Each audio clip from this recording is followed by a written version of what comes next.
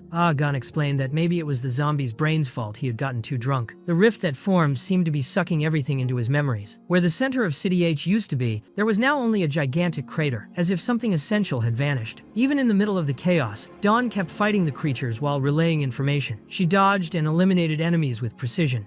Gan said that the only thing they could do now was find the king and ask him to fix the situation. Dawn asked how they would do that, and the leader replied that they were facing a very serious problem. He remembered that the zombie had said the age of the divine humans was ruled by a zombie apocalypse, and now it seemed that all the past zombie apocalypses were hitting City H at the same time. The battle began with humans and zombies trying to hide together. The zombies themselves were afraid of being bitten. As the leader fought, he wondered whether the zombies' companions could try to talk to the apocalyptic horde. In the city, zombies were running and screaming for help, saying they were being devoured by other zombies. A human even claimed that one of the screams was his own. Gan said that wouldn't work. The zombies of that world had a point: they weren't so different from humans. That outcome was thanks to the king, who had educated them all. But it wasn't always that way. Naturally, zombies weren't born with consciousness. Before the order was established by the great king, both zombie kings and the common ones were just mindless creatures. The leader wondered what to do. There were too many zombies and too few people capable of protecting the whole city of Ag. Agu said it was fine. He and Agan were from the civilization of the era of the gods, and were very familiar with that kind of situation. Activating his power, Agu reached his second form and prepared to deal with those unruly beasts. In the background, the one commanding that horde was the mutant zombie king. Agan said, He had expected that. Behind every powerful horde, there was always a zombie king. If Agu could defeat him in direct combat, he would become the new lord and controller of that horde. Dawn wondered if he could really fight alone against a creature of that level, since the zombies from that era were incredibly strong, according to the zombies' descriptions. But Agu claimed there was no reason to worry. It was just another zombie king. Back when he worked for the association, he faced that kind of enemy quite often. Meanwhile, the zombie was starting to panic. They were trapped, and the humans around them were so terrifying that they might torture him. The zombie thought that maybe the best solution was to blow up the whole world, but quickly realized he wouldn't be able to wake up afterward. That would be an even bigger problem. Violet commented that none of the options looked good. That's when a woman approached, introduced herself as Greta, a security officer, and said she was there to take him for evaluation. The zombie got excited because he recognized that presence. It was the Greta from that era. He banged on the glass and begged to be let out, saying that back then he held an important position within the association. He pleaded with Greta, now someone he knew, to fix everything. But she didn't understand any of it and replied coldly, asking why he was acting like they were close and who had given him permission to call her by a nickname. She was clearly irritated. Violet was surprised to realize that this beautiful and imposing woman was actually Greta before she became the zombie known as Agu. Later, a major event was about to happen. All the espers of the association had been gathered that day. They were different from each other but united in purpose. Without their efforts, humanity wouldn't have reached the peace it was enjoying at that moment. The summons was for something very important. The man giving the speech introduced himself as Zolai, the supreme president of the association. He declared that the one responsible for destroying 3 shelters, displacing thousands of citizens, and murdering 17 espers, the 6-armed zombie king, had finally been successfully captured. The execution would be carried out by his own son, Zos, who was preparing to showcase his special abilities. When he drew his sword using his family's secret technique, the audience held its breath. But Zos's strikes were weak. They barely scratched the enemy, who didn't even react to the pain. Wang Zikai criticized the council, saying it was just another useless spectacle. Aaliyah commented that half of the espers killed on that mission had died just to capture a living creature and turn it into theater. Ganling explained that the official justification was to boost public morale. The prophet, resigned, said there was nothing they could do. As part of the hero squad, their duty was to keep fighting and make up for the failures of those who only served to pose at events. Suddenly, the 6-armed zombie king broke free and was about to kill Zos. That's when a true esper appeared. Greta faced the creature with swift strikes. When the enemy tried to crush her, she used her psychic ability to make it float and then pierced it with an energy blade. The execution was successfully completed, and everyone saluted the association. The victory was celebrated with the chant, "Long live the espers." Violet was puzzled that such a beautiful woman had turned into the zombie Agu and asked the zombie what he had done to her. He explained that it was Greta herself who chose her current appearance after being executed by humans. She wanted something that looked cuter. Violet thought her aesthetic sense was awful. Meanwhile, Zos, frustrated by his failure, blamed everyone else. He said no one could contain a simple creature and that he had almost been hurt. Annoyed, he demanded a new execution target immediately and pointed at the zombie, declaring that, on behalf of the association, he sentenced him to death, effective immediately. The zombie, confused, asked what was going on. Wang Zikai commented that a proper review should be conducted before anything. Ganling stated that the whole group had witnessed that the zombie didn't deserve execution. Greta reinforced that she had conducted the evaluation herself. Despite some odd behavior, he wasn't aggressive. Zos mocked the situation, saying it was cute to see a zombie helping humans, and that if the zombie obediently accepted his execution, maybe then he would believe he was peaceful. Zolai finally said he agreed with that. If the zombie dared resist the execution, the security officer himself would enforce the sentence. The prophet said this was a huge problem and that they couldn't allow the execution to happen. Wang Zikai said they needed to come up with a plan quickly. But before anyone could act, Zos charged at the zombie and ended up being slapped unconscious. The zombie realized he was in trouble. He hadn't controlled his strength well. Wang Zikai, surprised, wondered how that boy was still alive, considering the zombie had defeated a zombie king with a single punch. All the espers launched themselves at the zombie, trying to get revenge. He pleaded with them not to come any closer. Later, the city was being washed by rain. The zombie, now in his second form, reflected that the memories of the old world were actually quite fun. The espers of that time were resilient and interesting. He could finally relax a bit and use his strength without causing instant destruction. Wang Zikai and Ilia stepped in to protect him. That's when Greta ordered everyone to stop immediately. She stated that even after being attacked, the zombie hadn't killed anyone, and that was enough proof that he wasn't hostile. To her, this was a clear demonstration of friendship with humans. As the security officer of the association, Greta demanded that the president reconsider the sentence. Zolai replied that if the security officer vouched for him, then he would allow the zombie to temporarily join Wang Zikai's squad. Violet was surprised that her defense had worked. Zolai confirmed that from that moment on, the zombie was officially a member of the hero squad. The next step would be to begin his studies at the Special Esper Academy. At the same time, Zolai issued a new order. Wang Zicai's squad was to immediately head north and begin a mission to subdue an area known as the Death Zone. Wang Zicai was outraged and asked if that was a joke. Aaliyah said they were being sent to die. The zombie recognized the mission. He said the origin of that world's zombies was located in the north, protected by 12 powerful zombie kings known as the Lords. It was a forbidden land where no human could even set foot. That legendary mission was originally scheduled to take place 2 years from now, but due to temporal distortions, it had been moved forward. One of the 12 lords was the mutant king. Meanwhile, in the present, Agu was facing that same abomination in battle. Agan observed that his fighting style was still incredibly strong, but he soon sensed the approach of other enemies and warned Agu. At that moment, a crack in the sky began speaking to Agu, telling him that by defeating that lord, he was now the new master of the Death Zone. The rift invited him for an audience. At the same time, the hero squad led by Wang Zicai was already marching toward the northernmost border fortress. Part of the base was practically inside zombie territory. The Death Zone was a place where humans had never managed to secure a stable position. The association had already organized several campaigns to conquer the region, but all had ended in failure, with heavy losses and forced retreats. At that moment, Greta was leading the new expedition, defeating numerous zombies along the way. The group's morale was high, and the prophet commented that the attack was powerful but still not enough to fully clear the area. In the Death Zone, even common zombies were as strong as zombie kings from other regions, and the kings in that region were even more powerful. The group was clearly desperate about the mission ahead, but Greta explained that while the team explored the Death Zone, she would remain at the border fortress. Her ability had a range of 30 kilometers, and within that range, she would provide as much support as possible in the fights. Everyone sincerely thanked her. She was truly a good person. Zos reminded them that his father's orders were to cooperate with Greta's escort, but he criticized the presence of what he called useless baggage. He believed that group of so-called heroes would soon be devoured by some random horde. Tension rose between them, and soon they were throwing punches with Zos's own bones being used as weapons. Before departing, Greta warned them not to overdo it, asking that at the very least, they keep the boy alive to avoid further trouble. After the beating, Zos was dragged back to the infirmary. Wang Zicai was visibly shaken by the situation. He apologized, saying it had been his decision to bring the zombie into the association, and now it was causing trouble for everyone. The prophet said it wasn't the zombie's fault. Even if it weren't for him, sooner or later the association would have found another reason to send the squad to the Death Zone. The director had already shown he never liked them. Aaliyah agreed. Any hero squad that frequently defeated zombie kings and displayed too much power ended up being dispatched on that deadly mission. There were rumors that the upper ranks did this on purpose, to prevent highly esteemed heroes from threatening the association's control over humanity. Gan Ling asked if they could really be that cruel, but Wang Zicai said there was no point in overthinking it. He stated that if they eliminated all the zombies and preserved enough energy, they would surely make it out alive and solve their problems. Meanwhile, the zombie had bought a house inside the fortress. The seller, suspicious, was clearly afraid, but the zombie reassured him by saying it was just a zombie mask. The man pretended to believe it, confirmed the sale, and said the property was ready for move-in. However, the zombie didn't move in. Instead, he ripped the entire house from the ground and took it with him. Later, he threw the house over a building like a toy. He commented that the expedition's funding was generous and that he could live comfortably there. Violet asked why he decided to settle in that place. The zombie explained that in large missions like this one, it was necessary to establish a base for gathering information and preparing materials. The preparation phase was usually long. At that time, they had spent nearly 3 months doing secondary missions from that fortress before actually heading into the Death Zone. It was a tiring period, full of tasks. Besides, the Esper Academy textbooks could help Violet further develop her psychic powers. She commented that she had been spending so much time in that world that she was almost forgetting why she had come in the first place. The zombie told her not to worry, that he would go for a walk and do some shopping while she studied. Violet asked him to buy something other than eggs for once. But as soon as he arrived in town, the zombie was greeted with a kick from Wang Zicai. To dodge the speed of the blow, he had to activate his third form. He questioned why he was being attacked like that. Wang Zicai wanted to know if that transformation was to boost combat power. If so, he wanted to see if the zombie was really strong. But Wang Zicai's attacks, even though he was an S-rank specialist with absurd speed, didn't even tickle the zombie. Each strike was blocked as if hitting an impenetrable wall. The zombie tried to convince him to stop before they ended up breaking something in the residential zone, but Wang Zicai demanded answers. He couldn't accept that, even with all his power, he wasn't able to cause any damage. The zombie still didn't quite understand who that determined boy was, but he sensed that he wanted to ask for something important. When he saw the look on Wang Zicai's face, he remembered that this fight wasn't serious. It was almost friendly. In fact, back then, they only recognized each other as allies after exchanging a few blows. That's why the zombie decided to switch into his J form and suggested they go somewhere quieter. He took Wang Zicai Zekai into the forest inside the death zone, where they could finally fight more freely. The zombie was ready for a good fight and told Wang Zekai he didn't need to hold back, but Zekai asked him to wait. He didn't want a real fight, he just wanted to confirm his strength. What he truly wanted was to ask for advice on how to become as strong as the zombie. The zombie had to dodge his punch so he wouldn't accidentally kill the boy. Wang Zekai then asked to be trained by him. It was unexpected. Even before reaching his mental limit, Wang Zekai had already been considered the strongest esper in the association. His power could rival high-level zombie kings. He had always been incredibly proud. It didn't make sense for him to be asking for help like that. The zombie wondered if, inside that memory world, all the adventures and experiences Zekai had lived through had been erased. Perhaps he hadn't undergone the same growth and development as in the original timeline. When Wang Zekai pleaded to learn his techniques, saying he needed more power, the zombie said it was easy. Since he had nothing important to do at the moment, he could help. It would serve as compensation for the experience Zekai had lost. The zombie pointed at a zombie ahead and said that if he wanted to get stronger, he just had to defeat it. The enemy in question was one of the lords of the death zone, known as the Devourer Zombie King. Upon seeing it, Wang Zekai was terrified. He couldn't understand how a lord like that was so close, wandering in the death zone's forests. Meanwhile, in the city, Violet was much calmer. She was spending time studying her books on psychic power. She was reading about mental fluctuations and ripples, and was thinking about using water for training. Even so, she found everything very hard to understand. It was a complicated power. She muttered to herself that it would be easier to just slice everything with a sword. Still, she decided to try with water first. She got into a nice bath, saying it had been a while since she'd relaxed ever since arriving in that world. During the bath, she focused as the book instructed, and managed to make a single drop vibrate with her mental power. It was the first clear sign that she really had psychic abilities. But suddenly, Ilea appeared, saying that vibration wasn't hers. Violet was startled and asked how long they'd been there. Ganling also appeared and commented that the books Violet was using were introductory material meant for children who had just joined the association. She found it strange that Violet was still studying that kind of thing. Ilea said she had been suspicious for a while. The incredible performance Violet had shown so far didn't seem to be based on psychic powers. That story about her ability being purely physical seemed like a lie. It was far too suspicious. They began to question whether Violet was planning something by getting close to the group. She replied no, she just wanted to find out if she had any talent for abilities. Ganling, visibly shaken, reminded her that they had known each other for a long time, and she had never mentioned this before. Suddenly, Ganling noticed Violet's legs. She explained that they were adapted prosthetics. She had removed the protective layer for the bath, and revealed that her real legs had been bitten off by her own parents when they turned into zombies. That's why she had to cut them off. She said it had happened a long time ago and that she was okay with it. It was the kind of thing that happens when you fight real zombies. Ilea commented that if Violet really wanted to learn ZP abilities, she would have to meet two conditions. The first was mental power. The second was to recognize her own imagination. The abilities at their core were about imagining a stronger version of oneself and making it manifest in the real world. She asked what was in Violet's heart that was still preventing her from becoming stronger. Violet replied that maybe she was rejecting herself, but at that moment, a sudden attack interrupted the conversation. Someone had used an ice-based elemental power against them. Ilea had to activate her fire transformation to defend herself, and quickly realized they were facing a real threat. The pressure was immense. They were likely being attacked by a zombie king. The zombie analyzed that the opponent's reaction speed was impressive, but concluded that it would only prolong her suffering. She was one of the lords of the death zone, known as the Frozen Zombie Queen. The next to challenge her was Violet, and the queen seemed thrilled as she created a new ice pillar in the middle of the battle. Meanwhile, the entire city was being invaded by other zombie lords. The prophet was seriously injured and lamented not having sensed the approach of such power, which reinforced how dangerous the death zone truly was. Three extremely powerful zombies had appeared at the same time, and one of them seemed to be on a mission, clearing the path for the horde. At the same time, the Devourer Lord was being immobilized by the zombie, who held him firmly and warned that if he resisted, he might end up crushing him by accident. The zombie told Zekai that he had the enemy under control, and that he could keep attacking. Zekai questioned whether this was actually considered training. The zombie explained that fighting stronger enemies was a more efficient method of getting stronger than doing daily exercises. He even suggested breaking the Lord's arms and legs so Zekai could hit him as much as he wanted. Terrified, the Devourer Lord broke free from the zombie and asked how they dared treat him like a dog. With no other choice, he turned belly up and begged them to stop hitting him. He didn't want to be beaten anymore. Zekai, confused, asked if he was really acting like a dog. The Devourer Lord then explained that the source had ordered all the lords to gather and actively attack the humans. Zekai predicted that this would become a total catastrophe. The zombie, in turn, remembered that these kinds of zombie sieges always happened, but according to his memories, it was supposed to occur several years later. Zekai asked if the lords didn't have the mission of protecting the death zone rather than attacking humans. The Devourer replied that the source had mentioned a consciousness that should not exist, had descended into the world and ordered them to eliminate an entity named Zombie, which made the zombie wonder if they were referring to him. Inside the fortress, the situation was desperate. Civilization was being destroyed, and chaos was spreading everywhere, with zombies invading every corner. It was in this scenario that Greta appeared. Her power was so immense that she used rubble and zombie corpses to form a meteor belt, creating a dense and powerful mass capable of wiping out multiple enemies at once. One of the lords who had already infiltrated the fortress declared that humans were futile and that their resistance wouldn't make a difference, as his mission was nearly complete. But he hadn't expected Greta's intervention, who completely paralyzed his body and sent several blades against him, shredding him entirely. Still, the only fragment left of that lord was his heart, and that single organ was enough to gather power for one more attack against the fortress. At that moment, Greta was hit by the zombie toxin. The lord questioned whether she was still alive. Even injured, Greta knew she couldn't fall there and tried to remain calm. She stood her ground and declared she would face the lord until the end. She ordered all espers from the association to return to the fortress. However, someone over the communicator reported that the fortress was about to collapse. Meanwhile, Zos, the director's son, was fleeing the scene. Greta thought he had always been a miserable coward. She felt like she might be the only one left alive on the front lines, but she refused to retreat or give up. During the battle, Greta began to feel her body paralyzing. The zombie toxin was spreading through her muscles and nerves. The Lord said she wouldn't be able to escape anymore, as his toxin was already melting her tissues. He told her that if she ran, he wouldn't pursue her, but he would continue to exterminate the humans in the fortress. Still, Greta didn't give in. She wouldn't abandon her people. The Lord, surprised, asked how she was still able to move. Her persistence was extremely annoying. Even in unbearable pain, Greta endured. She spat out the toxin and, even while undergoing a transformation, managed to regain control of her own body. Greta remained determined in the fight and told herself she would take down all those damn zombies and kill every last one of them. The zombie lord found it extremely irritating and couldn't understand why she insisted on getting back up, since everything seemed futile. He hated extra work and found her stubbornness unbearable. Greta mentally replied that the annoying one was him, and that he talked too much. Her next attack finally managed to wound the enemy, even though the lord was still in better physical condition than her. Then, Greta used her telekinetic power to hurl an entire building at him, but the enemy remained standing and commented that she was a human who fought in a brute and graceless manner. In the middle of the battle, three figures suddenly arrived. Zombie, Zakai, and the Devourer entered the scene. Without hesitation, Zombie landed a flying kick straight at Lord Murin, knocking him down hard. Greta, confused, recognized the newcomers and wondered if she was really seeing Zombie, Zakai, and even a zombie lord together. When Zombie noticed her presence, he realized that Greta had been infected with zombie poison and was about to sacrifice herself in that battle to protect the city. He clearly remembered that fight and thought it had been spectacular. But Greta, not understanding what he meant, interrupted and pointed out that she was no longer fighting. Murin, he had just been crushed by Zombie's own foot. Besides, the fortress she had been trying to protect no longer existed. Zombie realized what he had done and apologized, saying it was unintentional. Since Murin, the main threat to the fortress, had been eliminated, reinforcements were finally able to arrive to assist the wounded and clear the rubble. Zakai took the opportunity to search for the prophet, who was found alive and in good condition. He said he hadn't been hit in any vital spot and wouldn't die, but asked what had happened to the others. Zakai was relieved to find him alive, but confessed he didn't know where the others were. The situation was dire. Zombie, by accident, had practically destroyed the entire fortress. They would now have to deal with the consequences. The prophet, in disbelief, asked the rescue team to bury him again. Meanwhile, the Devourer continued behaving like a frightened puppy. Greta felt guilty for failing to protect the fortress. She said she deserved to be strangled. Zombie tried to ease the situation, saying it wasn't that serious, only half the fortress had been destroyed and they could still fix it. In the background, however, the battle against the Frozen Queen was still ongoing. Zombie recognized the moment as something familiar. He remembered when he had been frozen by her and had to be rescued by the group. He considered that troublesome and immediately called for reinforcements, but Greta claimed she was already dead. The prophet also showed no signs of hope. Zakai was completely exhausted. Faced with that, Zombie concluded that everyone was injured and decided to take responsibility. However, at that moment, three figures appeared and said he didn't need to do anything. Zombie asked if they were sure, and they confirmed he really didn't need to get involved. Meanwhile, in the completely frozen area, the three girls were running and trying to escape the Frozen Queen. Violet questioned why they were fleeing if they were heroines, specialized in eliminating zombies. AA explained that her power was fire-based and that she had taken a shower just before, so she was wet and at a disadvantage. Gan said she was feeling extremely cold and was nearly frozen. Suddenly, their path was blocked by another ice pillar created by the Queen. At that moment, Violet appeared to block the enemy's direct attack. Upon seeing her, the Queen noticed that Violet was clearly human, but sensed something strangely familiar within her. She dissolved the ice clone she was using, and considered that Violet might be connected to some special existence. So, she decided not to kill her yet. She needed to interrogate her. Violet, determined, stood her ground. Gan then took advantage of the distraction and struck the queen directly with a fire tornado. However, once again, it was just another ice clone. The queen warned that she was still nearby and that the group shouldn't lower their guard. Gan remarked that the ice was harder than steel and that the queen could pass through it as if it were part of her. When she entered the ice, she became untouchable. Elle acknowledged this was the biggest problem. She said they needed to melt all the ice to prevent her escape, but feared that, at the rate they were going, they'd end up frozen before achieving that. Violet noticed that her vision was heavily impaired during the fight, but she could still hear a strange sound coming from somewhere. The battles continued across different fronts, and Violet was certain that Zombie and the others would arrive with reinforcements at any moment. Gan, however, thought it wouldn't help much since the enemies were lords of the Death Zone, bearers of fragments of power from the zombie horde's source, superior beings capable of controlling other undead. From her perspective, no matter how strong Zombie was, not even he could face a lord alone. Violet, on the other hand, believed it might be simple for him to just reach the core and destroy it. She didn't fully understand what Gan meant by domination or ranking, but she was sure those limitations didn't apply to Zombie. She imagined he probably hadn't even been hit up to that point. Aaliyah sensed the frozen queen approaching, and suddenly, Gan was captured, lifted into the air by an ice pillar. Violet appeared and slashed the structure to free her, but the queen was amused by the scene, finding it funny to watch her try to save her companion. Aaliyah seized the opportunity and landed a direct flaming strike on the queen, managing to rescue Gan, but she was seriously injured by ice fragments in the process. Violet realized how severe Aaliyah's injuries were and concluded that they needed to get her medical support immediately. Aaliyah explained that she had probably been hit at the moment she caught Gan in the air, as the queen had already prepared the attack. Gan apologized, feeling useless and blaming her capture for the other's injury. Aaliyah silently rejected that guilt, thinking that Gan had done nothing wrong and shouldn't blame herself. The queen reappeared and mentally mocked the moment, calling it cute and regretting not having managed to kill her opponents. She then created a dome around them and began attacking with hail and ice needles. Violet, determined, entered her second form and charged forward, slicing through all the ice fragments. The queen mentally acknowledged that Violet's power was impressive and thought her head must be worth a lot. Then, a new pillar threw Violet back to the ground. Violet realized she couldn't even get close to the enemy anymore. Even so, she told herself she was fine, but that she needed to be careful and protect the others. She reflected on her options: risk pushing toward her next form, possibly losing control, or go all out and become vulnerable to more attacks from the queen. She decided to send the other two away immediately to fetch reinforcements and find Zombie. Aaliyah noticed how much Violet trusted Zombie and thought he must truly be someone extraordinary to inspire such confidence. She herself began to believe that Zekai would show up to help them, but for that to happen, they needed to fight with everything they had, because trust only works when it's mutual. Violet realized she had started relying on Zombie at certain moments and trusting him, questioning whether she was still the same person who once hated zombies. She remembered the time she was in the hospital after that terrible incident, without her legs, hearing people murmur and gossip that she had cut off her own limbs with a kitchen knife after being attacked by her parents. Everyone said it had been a tragic situation. At that time, Professor Jamie still worked at the Extraordinary Academy and considered her case dreadful, asking if she was the girl who wanted to use mechanical prosthetics. He explained that she would have to connect to each nerve and that electricity would pass through all of them, causing extreme pain. Violet, however, accepted the procedure because she needed power to annihilate zombies. Thus, she found herself facing a memory of her past self, the former Violet who had dedicated her life to killing all the undead. All the strength she had gained was for that purpose. Perhaps that was why she couldn't use Zombie's power or fully activate her Esper ability. An older version of herself, in her mind, said that was exactly the reason, because her heart was still full of hatred for zombies, and you can't deceive your own heart. While those memories resurfaced, Aaliyah managed to hit another ice clone, but once again the queen escaped. The enemy continued manipulating clones to confuse and surround the group, keeping the deadly game at her pace. Dan commented that the enemy was extremely slippery, and that it would be much better if they could track her at all times. Aaliyah decided to find a way to force her out of hiding, but when she looked to the side, she saw Violet standing still, and realized the next attack was aimed directly at her. Without reacting, Violet was pierced by an ice spike. The frozen queen took her heart and said she already knew it would be easy, because fear would paralyze her. Seizing the opportunity, Aaliyah counterattacked with a powerful blow. Even though the queen escaped with her clone, she suffered real damage for the first time. While they tried to wake Violet, she was lost in her own mind. Her other self said there was no more hope. She knew her own feelings, and knew she could no longer use the power derived from Zombie. She said no one could save her. At that moment, the 10 billion souls of the collective consciousness of the Moon of 1,000 Faces began taking over Violet's body, promising that she would never suffer again. She would become part of that unified mind. but Violet realized it was all a trap. The consciousness admitted they were trying to take advantage of a weak moment because they couldn't defeat Zombie. They had decided joining the strong was the only way. It asked if Violet hadn't already done that once before, trusting Zombie to gain power. Meanwhile, Aaliyah was completely furious and channeled all her firepower against the frozen queen. The ice around them began to melt, not because of the flames, but because the queen's mental power was collapsing. That happened because Violet had finally mastered the power of the consciousness. The collective mind no longer had control over her. Violet was even able to stop time, observing the flow of the 10 billion consciousnesses trying to imprison her. She grabbed that worm-shaped entity in her hands, hearing it say that this was impossible. She shouldn't have been able to regain control. But Violet thanked it. She said that thanks to that interference, she had been able to look directly into her soul and her memories. She remembered the original reason she fought. It wasn't for revenge against zombies. It was because she didn't want anyone else to go through what she had. She and Zombie were now companions. They shared the same dreams. She trusted him not because of his strength, but because of the kindness he showed toward humans. To her, it didn't matter if he was human or zombie. She accepted his power. At that moment, Violet finally fully mastered her second form. She completely regenerated and gained full control of her psychic abilities. The Frozen Queen, upon seeing this,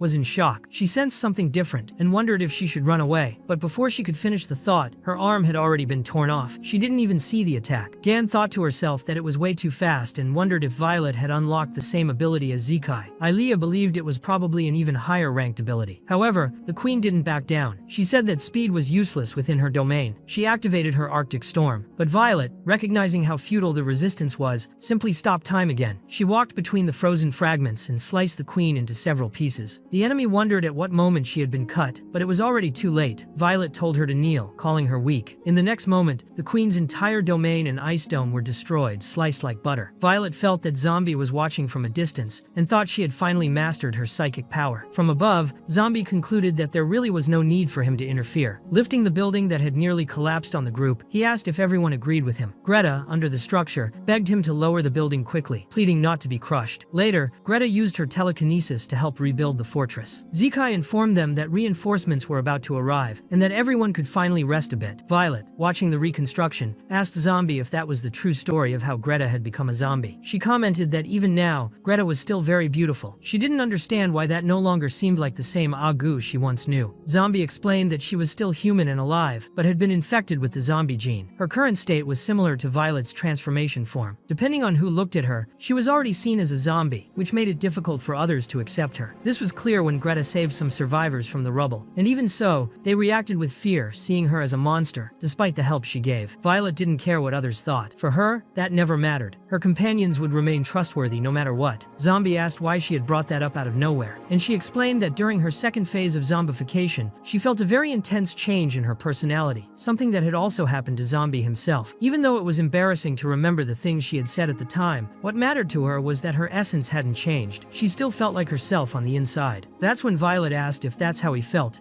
every time he transformed, because even when he changed form, he was still the zombie she knew. Suddenly, Zombie went silent as he thought of something. They had gone to the dream world precisely so she could learn new skills, since it wouldn't be safe to keep going through more phases of zombification. However, in the end, she managed to gain control of a psychic power, exactly through zombification, and it worked incredibly well. So, Zombie asked if maybe it was time for a training match, since the entire area around them was already destroyed anyway. Violet replied that it might be better to deal with the main problem before starting another fight. Meanwhile, the Devourer Lord stood beside the Frozen Queen and wanted to know if she was still alive, even though she was just a talking head. The Queen called him a traitor for surrendering to the humans. The Devourer grew irritated because she was speaking of things she didn't understand. If he dared to resist, he would be completely destroyed. He didn't want to end up like Murin. The Queen asked what he was talking about and who had the power to do that to him. The Devourer asked if she didn't recognize who stood before her in that form. It was the supreme sovereign of the zombies, the zombie himself. The Queen was confused and wanted to understand if the same lord who had sent them there was now fighting against them. The Devourer replied that it was better if she didn't ask questions, as the lord always had a plan in mind. Meanwhile, the zombie told Violet that, since there was nothing more to be done there, he would prepare for their return. This time, for sure, he would be able to sleep. She asked if they shouldn't worry about the rest of the group, and wondered what had happened to them afterward. The zombie recalled that, after the battle at the border fortress, the entire group launched a coordinated counterattack. They fought throughout the death zone and successfully subdued the source of the zombie horde. However, he realized that he couldn't remember what happened afterward. It was as if his mind were blocking out that part of his memory. That was when he began to lose control of the dream world. The zombie remembered they had defeated the source, but now he understood that the source couldn't be destroyed. He He wondered what exactly he had done at that moment. Gradually, he realized that he had devoured the source and sealed it within his own memories through amnesia. That had worked until now, but perhaps the seal was beginning to break. The core of the death zone was a place completely inaccessible to humans. Not only was there a massive zombie horde capable of wiping out entire cities, but it was also the territory of the zombie lords. Any creature daring to cross those borders would pay a steep price. Even so, Agan was guiding his group through that region, as if it were a field trip. He explained they were observing the forbidden death zone from thousands of years ago, and told everyone to form a line behind him so no one would get lost. The zombies were excited, even commenting on the impressive size of a zombie bird they had seen. But Dawn was a bit nervous. That horde of zombies ahead didn't look friendly at all. Still, the zombies in the group were too calm, as if they were on a safari in a jungle full of lions. Dawn asked if that was really safe. Agan didn't see any problem with the situation. To him, there was nothing wrong. However, Dawn observed that, although they were all zombies, those ones were very different. Moreover, there were many humans mixed in with that crowd. Agan said there was no need to worry. In that era, what really mattered was strength. Battles between zombie kings and lords were resolved through individual duels, with no outside help. He was sure Agu would win without trouble. The other lords didn't even dare question him. At that moment, Agu already had his foot on the head of a fallen lord, declaring that from now on they were all comrades. He told them to listen carefully. From that moment on, all of that lord's subordinates belonged to him, and they were all part of one big family. When the lord stayed silent, Agu stepped on his head again until he finally responded that he understood. Agan explained that this was the iron rule established by the origin of the zombie horde, and no zombie would dare disobey. The leader watched everything and commented that only the zombie could establish rules like that among zombies. To him, that source must be incredibly powerful. Agan agreed. He clearly remembered that it was the time his king came closest to death. Back then, the zombie and his group of companions had entered the horde's core. They faced one lord after another until they reached the source. When the battle began, the king was completely overwhelmed by the power of the core. None of his allies could keep up. The fight became increasingly devastating. The king had to evolve multiple combat forms and revived several times. The entire battle lasted days. The death zone, which served as the battlefield, was completely wiped from the map. In the end, the zombie barely had the strength to regenerate. It had been a narrow victory. The leader said all of it sounded even more terrifying than the mechanical zombie, and Dawn wanted to know if he had managed to put an end to the core. Agan replied, no, the source could not be destroyed. The great king had explained that he locked it away somewhere but had forgotten exactly where, as it had been a very long time. That's what the king always said. Dawn found it strange that he could forget something so important. That was when the source itself answered. It said the zombie could never remember it because she was imprisoned within his memories. Suddenly, the source's power broke free once again. She declared that the zombie would never be able to destroy her. That's why he locked her in his own brain, using his mind as a prison, sealing her in the world of his memories. But now that he finally remembered, the source was preparing to be reborn. In that timeline, the zombie recognized the gravity of the situation. That was exactly why he had locked the source inside his mind. Now, this was a very serious problem. Violet wanted to understand what was happening, and the zombie responded that it was just a vessel. The real thing hadn't appeared yet. Slowly, the source began to materialize, and the zombie told Violet to run away as fast as she could. He didn't have time to explain she needed to go. The source no longer wanted to waste time. She said she would get straight to the point, as it had been a long time since she had used that physical body. The zombie shouted again for her to leave. When he blocked the first attack to protect Violet, one of his arms was torn off. He had to activate his third form to regenerate. In a matter of seconds, the battle had already reached a completely different level of speed. Violet was confused, wondering if this was still just a memory. She realized that the zombie had placed the true source inside his own head. Zikai immediately recognized the power coming from it. The zombie noticed that the rest of the group was still nearby, and that was far too dangerous. The source taunted him, asking if he really had time to worry about such things. She said that now she perfectly understood the zombie's mind, and would take full control of it. The zombie tried to resist and rid himself of the source's power, but ended up being possessed. He said that, in the end, she had won. AA noticed that the source's power had disappeared, and wondered if the zombie had actually won. Zikai commented that this was a form of the zombie he had never seen before, but still, something felt off. If the battle was really over, why was he still in combat form? Violet had never seen that form either. His aura was different, even from his destruction form. It felt more like pure death. Then the source, now fully awakened, greeted everyone. She said it was good to see so many familiar faces gathered there, and remarked how hard it was to bring everyone together in one place. And he hadn't even really started yet. The zombies still had a vivid memory of that moment, and the prophet quickly realized that wasn't the real zombie. Thanks to that, they managed to dodge the source's finger flick just in time, a blow that caused such a deep, straight-line destruction that it looked like a cliff had suddenly formed. The prophet remarked that it nearly destroyed the entire fortress. The source then understood that the real zombie was trying to take back control control of his body and acknowledged his strength but told him not to resist so much. She said she wouldn't do anything bad, only destroy the world built inside that mind and all the memories contained within, and then move on to his reality. Violet tried to stop her, but even in her third form, she wasn't fast enough to reach the source. The source commented that with a lot of training, maybe in a billion years, she might be able to touch him. Zekai was shocked to be facing an enemy not even the zombie could defeat. Aliyah declared that this was exactly why they had to defeat him right there. The source recognized he was surrounded by the zombie's old companions from that era. He easily dodged Zekai's blow and said he would celebrate the great reunion. With another flick, he dismantled Aliyah's attack. She would have been destroyed if Greta hadn't saved her at the last moment. He commented that they both truly survived, so they would get one more chance. As Zekai approached from behind, the source said those little ones loved sneak attacks and asked why they didn't fight like true espers face to face. Zekai only cared about the outcome, not the method, and the source realized he had almost been hit that time. He noticed Zekai's speed seemed faster, but then understood that what made the difference was teamwork with the Prophet, who was predicting his moves and telepathically relaying the information. The source praised the joint effort and said they deserved a good reward. He then hurled Zekai into a mountain rock and stomped on him even while he was unconscious. Afterward, he commented that it was a shame they were just ghosts formed from the zombies' memories. It made everything less interesting. But Violet was different. He knew exactly where she came from. The illusion hiding Violet was broken, and the source grabbed her by the neck. Few opponents remained. The Prophet asked if this was what it meant to face the true power of the zombie, and admitted he couldn't see a single timeline where they came out victorious. Gon shouted for the creature to let go of Violet. The source recognized Gan and said he had given her enough time to prepare. He said she had the most destructive potential of the entire group, and that in the past, they had all just tried to create an opening so her attack could work. Now that he himself was giving her the chance, he wanted to see if she would take it. Maybe she was even capable of killing him. Gan remembered that it was he who had asked for the attack that destroyed the fortress. She was capable of that. When she concentrated her power, the source became genuinely interested. He admitted she didn't disappoint. Gan truly believed that attack could kill him and save everyone around her. The source acknowledged that her aura was imposing, but even so, he blocked all her energy with just one finger. He told her she could add more power if she wanted. And that was when Gon remembered her past. Because she was an Esper, during the apocalypse, she was treated like a monster. They said it was her mother's fault that even after being bitten by a zombie, she insisted on giving birth. In the end, she supposedly gave birth to an abomination. Since childhood, Gan was accused of destroying everything around her. They said she would share her mother's fate and be executed by the association. One day, Gan apologized, said she was wrong, asked to leave, begged for forgiveness, but no one allowed it. They asked if she had the guts to answer. They threw garbage at her, told her to die, told her to disappear forever. By reflex, and without conscious intent, Gan ended up releasing her power. The children around her asked if she retaliated because the force inside her was simply uncontrollable and destructive. Since she was little, she had always been called a monster. Many times, she wished she had never been born or that this power had never existed. But in that moment, for the first time, she wished her power were even greater. Without hesitation, she released all her psychic energy at once and told the others that it was okay. There was only one important thing now to defeat that enemy. She kept pushing her ability to the limit, and Ilea wondered if she had managed to suppress the source. Greta asked if they still had a chance of winning there, and the source admitted that Gan was much stronger than before. That was interesting. So he also began to fight more seriously. Using only his fingers, he began blocking all her power and asked if she was surprised. The source revealed that Gan was turning her own flesh and bones into fuel to power that psychic attack. That technique was only possible by sacrificing her own life. He then asked if she truly believed that desperation would be enough to overcome the power difference between them. But Gan didn't back down. She couldn't lose. She didn't want her allies to die there. As useless as she felt, she wanted to protect someone at least once in her life, but her power was fading little by little. The source commented that she lasted less than he expected. Then, someone appeared to rescue Gan. It was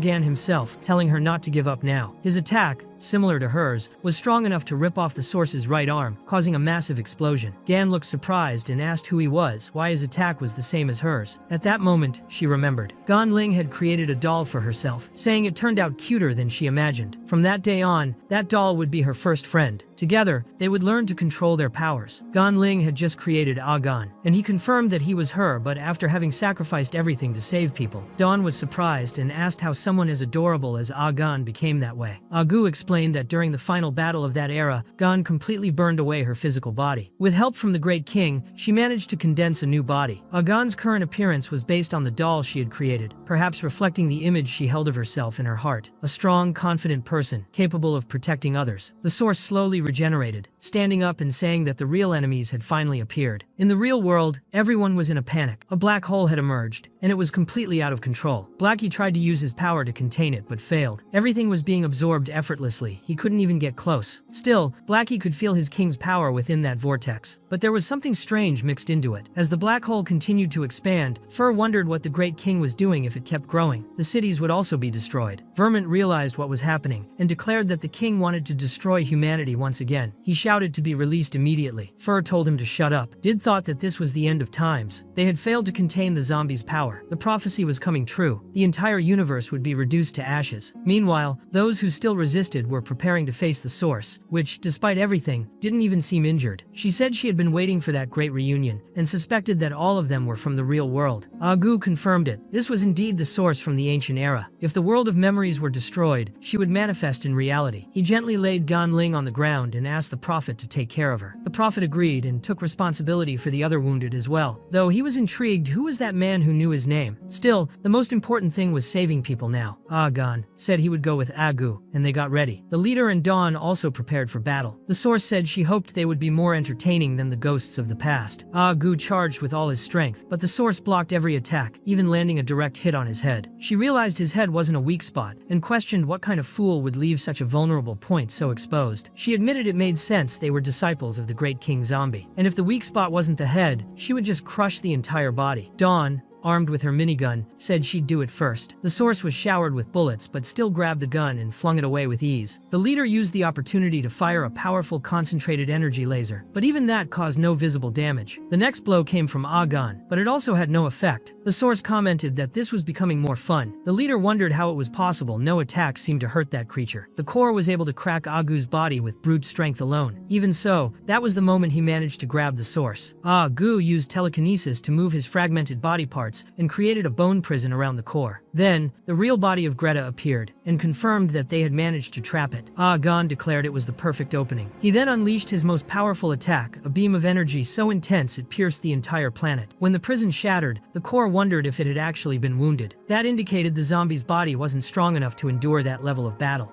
Gan commented that just a few more attacks like that would be enough to destroy the core completely. They had to keep working together, but the core declared it wouldn't be that easy next time. It said it could no longer be held back. It was the original source of all zombies. All the others were mere servants powered by the zombie. It asked if they really thought they could survive against their creator. Then it ordered everyone to kneel before the living apocalypse. Dawn wondered how powerful that being really was. Gu said the situation seemed more complicated than expected. Meanwhile, two surviving lords were in hiding. The frozen queen asked if it was right to let him fight alone. The devourer replied that she still hadn't understood. He said she would learn an important lesson now. When you don't understand something, it's best to avoid it. Doing so makes life easier. That was what he was doing. The devourer acknowledged that the aura and power came from the zombie, but the actions toward the humans were direct acts of the source. He said that small creatures like them shouldn't try to comprehend their lord's intentions. The queen said she felt like he was calling her. She raised her hand and asked how to escape that situation. The devourer explained that it was happening to everyone. It was a sign that the lord wanted to destroy that world. Nothing seemed important enough for them to bother. He questioned what would change if they struggled only not to die. She asked if that was his personal experience. Then, all the nearby zombie souls were absorbed by the source. Zekai was helping the wounded reach the prophet, who was healing them with his powers. But he noticed a mountain moving in the distance. The prophet thought he was exaggerating, but Zekai insisted. That wasn't a mountain, it was a massive pile of zombies walking like a living horde, threatening to consume the entire world. Dawn said that not even in Earth's worst days had they faced something like that. Even if all of humanity turned into zombies, there wouldn't be that many. The leader commented that it was a good thing they were inside the zombies' memory. If that horde escaped to the real world, it would be destroyed in the blink of an eye. But Agu said none of that mattered now. They had to destroy the core. If they couldn't stop it there, it would enter reality. With the collapse of the memory world, all of it would spill into the real one. Agan added that if they couldn't free their hands now to deal with the source, the horde would only grow and end up consuming everything. The leader said to leave the rest to him. He would handle the zombie horde. As he said that, he activated the ancient civilization gauntlet. Dawn asked if the gauntlet hadn't taken over his body last time and whether he would really use it again. The leader answered that for now, it was fine. He said that when it came to destroying zombies, ancient ancient technology wouldn't oppose him. Dawn joined the fight too.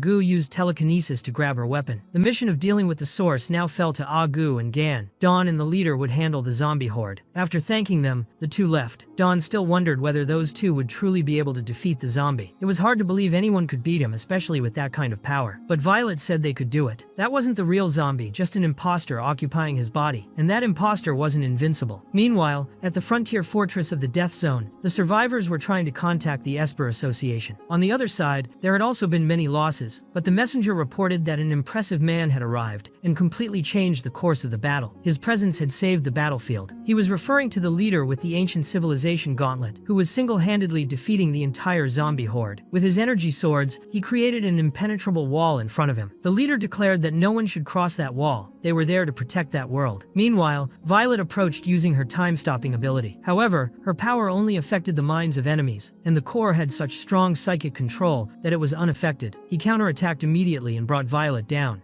Gu tried to capture him, but the core retaliated with force and returned the blow using his stone hand.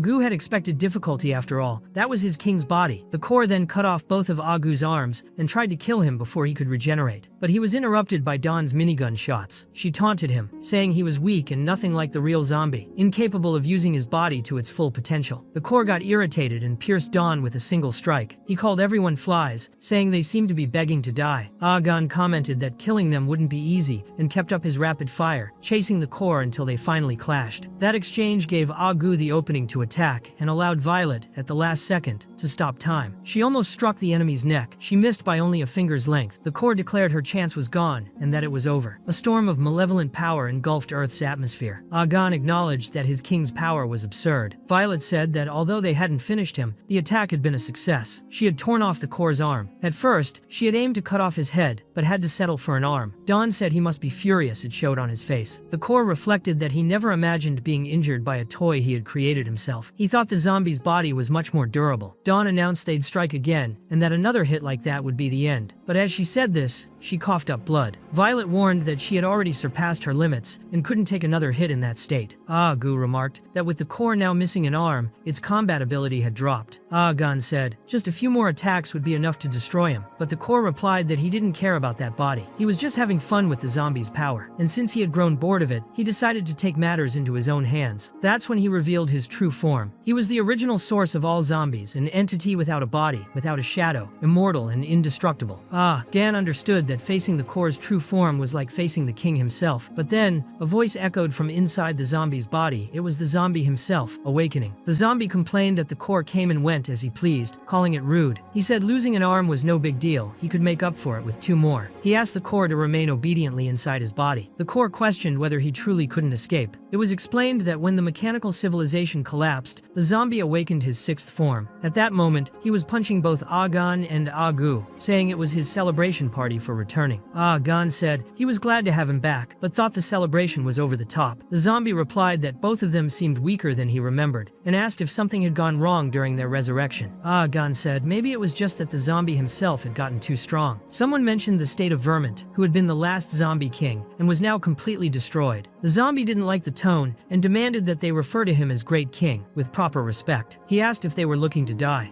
Gu asked if he could get rid of the core. The zombie replied that it was impossible, because the biggest issue with the source was that it had no physical form. It was a concept. You can't kill something intangible. It's like trying to trap smoke in a sieve. But the zombie revealed he had a clever plan. He called it the core elimination plan. When the time came, he would use his own body to capture it. The second step would be letting his allies beat the core down with brute force. That way, the source would be forced to assume a physical form. The zombie explained that step 3 of the plan was very simple. After capturing and beating the core, they would throw a party to celebrate. That was it. He wanted to know what everyone thought of his idea. Gu replied that he thought there might be a tiny problem with the plan, but the zombie insisted the plan was perfect. Gan pointed out that step 1 already seemed too risky after giving the body to the core. How would they fight him? The zombie replied that it wasn't something to worry about. After all, he didn't even remember where exactly he had sealed the core. He said he couldn't find it anywhere. So, until the core was located, there would be plenty of time to train their new allies. Chol asked Gan if this was really the right moment, and the zombies still possessed confidently confirmed that it was. They just had to put the plan into action. destruction. Ah, Gon said. The zombie should have warned them earlier. Thousands of years had passed and no one remembered anything. The zombie replied that the whole group had terrible memory. The core heard everything and understood that the zombie had deliberately allowed his body to be possessed. To him, this was the so-called perfect plan they kept talking about. The zombie said it didn't even feel like it had taken that long. After sealing the core, many things had happened during the era of the gods. In truth, he'd been quite busy during that period. Not long after reviving Agan and Agu, he had created the core elimination plan. But the problem was he had completely forgotten where he sealed the enemy. That's why everyone forgot the plan too. The idea was to deal with the core immediately after those events. However, by accident, he ended up rediscovering the location of the seal. He compared it to finding money in the pocket of an old pair of pants he hadn't worn in 2 years. The core was furious and said the zombie was provoking him. He declared that he was not just a zombie, he was the apocalypse itself. The zombie then warned the two of them. If the core managed to reach the real world, they'd have serious problems. Agan asked his king to stop provoking the enemy. Agu also said that in the end, they would be the ones getting beaten up because of all these provocations. The core ordered everyone to shut up and declared that, since the idiot zombie had used his own body as a prison, he would now take full control of it. He challenged the zombie to try and destroy him if he really had the power. At that moment, Violet felt something very strange happen. The blood flowing from the girl's body began to glow as the genes within it spread and allowed the zombie to fully regenerate. The core realized that he could easily recreate his own body using just his genes, and that deeply unsettled him. Taking advantage of his new form, the zombie attempted to eliminate the core once and for all, and the two engaged in an intense battle that threw everyone around them into despair. The core noticed that, no matter how many times he pierced that cursed body, it would always regenerate and come back even stronger. That was already the zombie's fourth form. For thousands of years, that combat style had never changed and remained as infuriating as ever. Even with his body torn apart and his heart ripped out, he completely healed. The core believed that even if they fought for millennia, he could still defeat him, but the zombie was already showing signs of evolution. He assumed the Yusi form, the form of destruction, one that had never been seen before. With a single kick, the core was launched against the memory world's barrier, revealing a crack that connected it to the real world. The fissure grew larger and larger, and the zombie wanted the fight to be serious for real this time. The core insisted he was still in control of that prison, and that it wouldn't take long for the zombie's consciousness to completely deteriorate. Still, he admitted that he must have been insane to try to consume that body. The zombie admitted the core was indeed powerful, but hard to digest. He rarely used his fifth form at full strength. For him, this was the perfect opportunity. The core still believed he could cause destruction even if he didn't win. His plan was to burn everything around him. With a direct strike to the zombie's brain, the crack opened completely, and the portal between the real world and the world of memories was torn wide open. From it emerged a living mountain of zombies, a grotesque amalgam, an endless horde that began invading the human world. Even the zombies' own subordinates were affected by the core's power and turned against the humans. The rebel leader had to flee from her own allies who were trying to resist the urge to attack her. The vampire queen was also infected, and the vampires lost control, attacking everyone around them. The core explained that at this point, everyone was devouring each other, and he didn't even need to run anymore. He just had to let a bit of his power leak into the real world, and soon the horde would destroy everything. Even if he was defeated, all that would remain would be a desolate wasteland. In the end, he believed he'd be the true winner. But then a distortion struck him by surprise, and the zombie revealed he was truly furious. Meanwhile, Fur and Lang were fighting against the human army. They no longer had control over their own actions, and just wanted to destroy everything. However, they were ultimately bound by Vermint's chains, which forced them to calm down. Vermint warned them that if they did anything wrong, the king would cut them into pieces. Over time, the humans managed to contain the zombie corpse amalgam. At the academy, some wondered if all that chaos happened because the zombie had drunk some beers, but Blackie explained that the monster was the result of the king's power fusing with another being, pushing the zombies into a frenzy state. Inspector Chen reported that they had lost contact with Sabe, and that zombies around the world were showing different levels of aggression. If things continued like this, a new war between humans and zombies would break out. Commander Chen ordered Blackie to withdraw as well, and assured that the humans would now handle the problem. But Blackie warned that the monsters were growing stronger and stronger. Chen agreed, saying that although humans had never managed to eliminate all zombies, they had evolved significantly over the years. He himself then started fighting the monster in direct combat, and showed that he was no longer alone. Humanity began to unite. Both the chief and Jang appeared on the battlefield. Meanwhile, Blackie was suffering from an intense headache. He knew many lives would be sacrificed before the situation was resolved, so he decided to use his powers more seriously. He summoned his wings and unleashed a black beam that completely destroyed the monster. Chen thought that was expected from someone who served directly under the zombie, but Jang believed they no longer needed anyone else's help. Even so, Blackie still felt something strange, as if a presence from the depths of the cosmos was watching them all. At that moment, the zombie, in his blood form, was concentrating all the core's power into a single point. The core wondered what kind of power that was and said the zombie no longer seemed to care about his own body. The zombie assured him that everything was fine and that he would recover later. The core refused to fight to the death, but as he tried to attack, he noticed a barrier protecting the zombie. The zombie replied that he wouldn't waste a single drop of the core's body. He absorbed all his power, transformed it into a small sphere, and swallowed it. Then, he returned to his first form, feeling even stronger than before. The group around him began to suspect that he really had eaten the core. Near the divine civilization, Wang Zikai, the second divine seat, explained that the zombie horde on Earth was a direct consequence of the fusion, and the zombie had likely destroyed the source of the chaos completely. Now, they were one step closer to the zombie's complete destruction, though he still hoped there was time to stop it. Meanwhile, the zombie used the new power acquired from the core to create several miniature copies of himself. All of them danced around him. These copies massaged his shoulders and feet, polished his bald head, fetched water, and even cooked. He thought his new ability was extremely useful. Violet was concerned because he had just devoured a being capable of possessing others, and Dawn asked if he was really okay. The zombie replied that at the time it tasted delicious, so he ate it and everything worked out. Besides being useful, he had also recovered several ancient memories. Dawn found it strange that those little creatures were so agile, and even cooking fried eggs. The leader then explained that the elders spoke of the existence of 6 civilizations before theirs. Currently, they only knew about the old technological age and the divine age of psychic power. He asked if the zombie remembered anything before that. The zombie replied that before the divine age, he had faced a very powerful enemy and was completely torn apart. When the Espers found him, he had just revived and was considered a treasure by that group. At that time, his memories were lost and his power was dormant. He tried to recall the space-time where they had fought, but everything had crumbled. Agu and Agan asked him not to continue with that line of thinking, but the zombie insisted that it might be interesting to share. In the end, he couldn't even remember what happened after the group recovered. Then he sneezed so hard that he ended up breaking part of the memory world's barrier. Meanwhile, Blackie was still standing atop the creature's body, sensing that something was very wrong. He suspected that the presence was coming from beyond the solar system. Before he could react, someone appeared beside him and stomped on the creature, destroying a large part of its body. Blackie was shocked. Killing the creature in that way would only spread more of its pollution, but Zakai said he knew very well how dangerous the zombie's power was. Then, he opened a relic from his past era, and the creature's name appeared in the air, along with all its information, the apocalyptic chaos. Blackie asked if he had just revived the creature and thought it was pointless, but Zakai told him not to worry. With a single, extremely fast kick, he completely erased the monster with a single blow. The previous attack had been a critical hit, which was why the creature was utterly wiped from existence. Everyone was stunned by such devastating power. Blackie asked who that man was, and he introduced himself as Wang Zikai, the second seat of the divine civilization. Even before they could respond, he began apologizing, saying that to end the disaster caused by the zombie once and for all, it might be necessary to wipe out the entire planet. Chen was confused. He thought the disaster was already over, and wanted to know why Zakai was talking like that, trying to scare them. But Zakai said this wasn't even the beginning. The real catastrophe was still on its way. At that moment, a rift opened in the sky, and several people fell from it. Blackie managed to catch them with his large wings and brought everyone down safely. Zakai remarked that everything was happening exactly as the prophet had predicted. The zombie had absorbed the core's power but was still suffering from a strange allergy, sneezing non-stop. Even after returning to the hospital, which was nearly completely destroyed, he was still trying to hold back his sneezes. Violet was relieved he hadn't sneezed again, as a single sneeze had nearly caused a tsunami. She was happy they had returned quickly and gave him a salad with water, since he couldn't eat anything heavier in that condition. Meanwhile, Blackie arrived with bags full of medicine and pills. The zombie told them not to worry so much. His nose was just a bit stuffy, and everything would be fine in a few days. The problem was that his next sneeze destroyed Mars. Experts stated the impact was so powerful that it altered Earth's orbit, and Mars's structure might disintegrate within 72 hours. Chen could only think about how relieved he was that the sneeze hadn't been directed at the Sunday. Soon after, Blackie burst into headquarters with Violet, still regenerating, saying they barely escaped that sneeze. If they'd stayed a moment longer, they would have been obliterated. Chen remarked that they should be grateful, as Lang and Fur didn't escape in time and were completely destroyed. Vermont was in an even worse state. Blackie acknowledged that it was terrifying at an extreme level.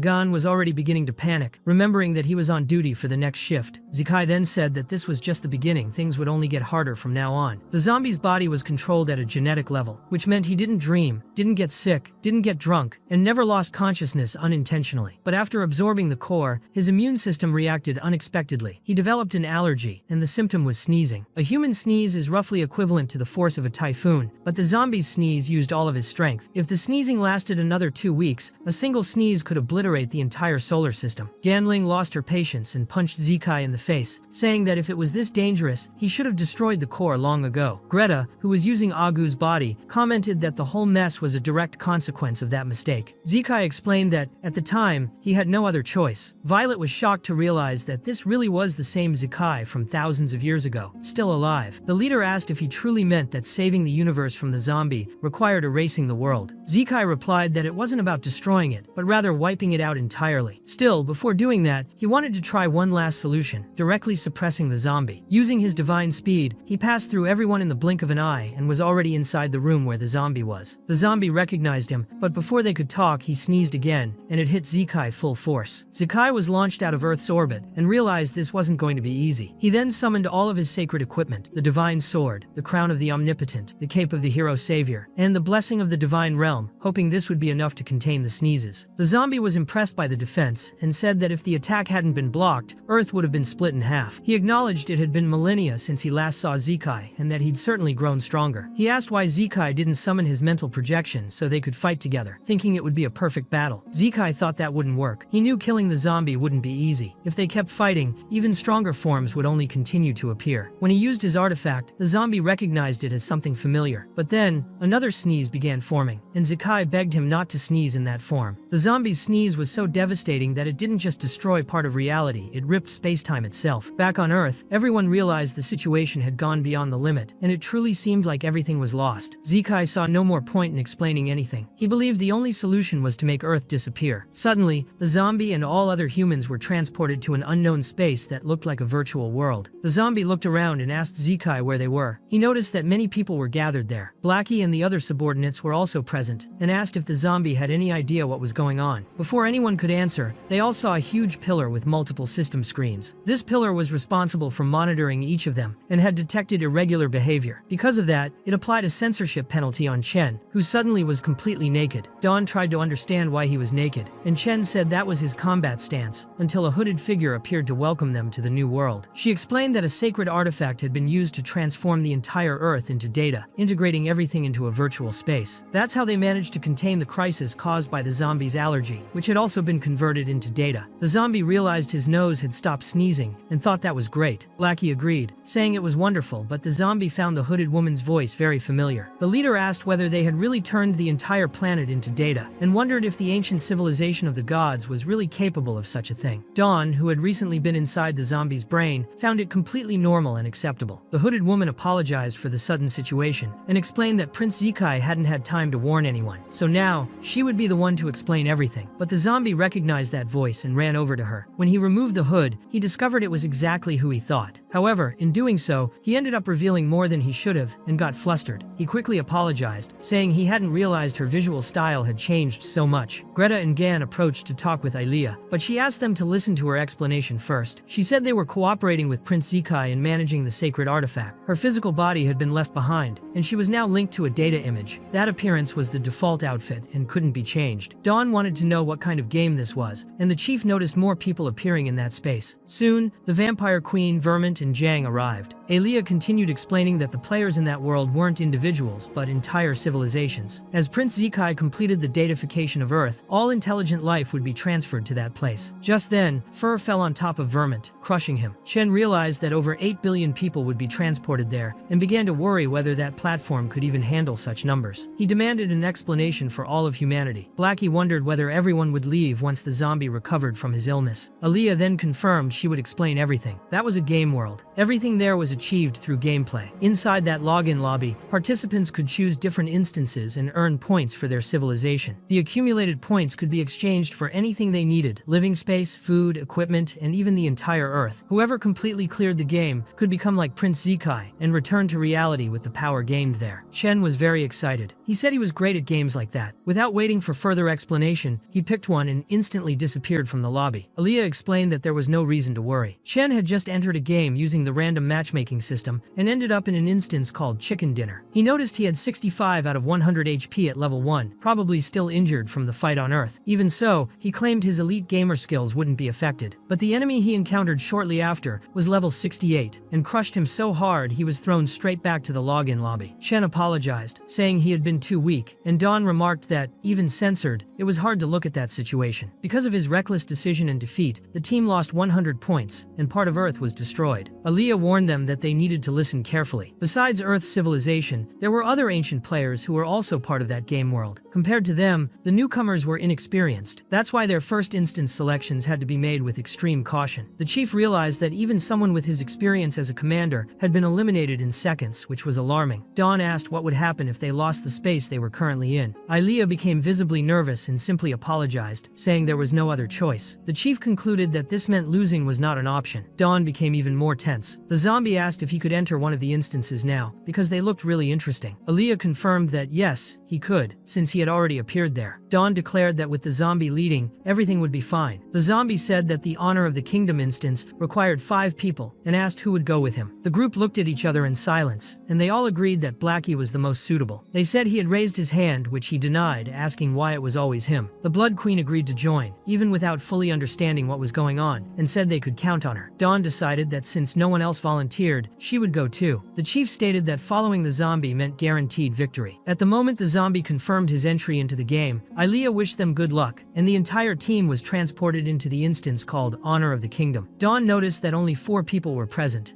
and asked where the zombie was. With no clear answer, the group decided to go look for him. Shortly after, the zombie appeared, but as a game enemy, a wild level 1 zombie monster. Later, a massive army of knights approached the team. The queen asked if those fragile warriors really dared to draw their swords against her. With a single blood burst, she severed all the heads of the enemy army. She said the lower section was clear, and that the rest was up to the boss. He activated his nano transformation and used his cannon to destroy the tower marked with a star. The cleanup was complete. The queen commented that those enemies were so weak, they wouldn't even be useful as servants. Meanwhile, Blackie was analyzing the rules of the Honor of the Kingdom instance. The kingdoms of the 2 civilizations were positioned at opposite ends of the map. Soldiers were continuously sent to attack the enemy side. The team's role was to advance with their own army, take down enemy towers, and completely destroy the other kingdom's castle to claim victory and points. Blackie warned that Zekai's game was already strange enough, and explained that the kingdom they were facing belonged to another civilization. The enemies they were defeating were just soldiers, generated by the system itself.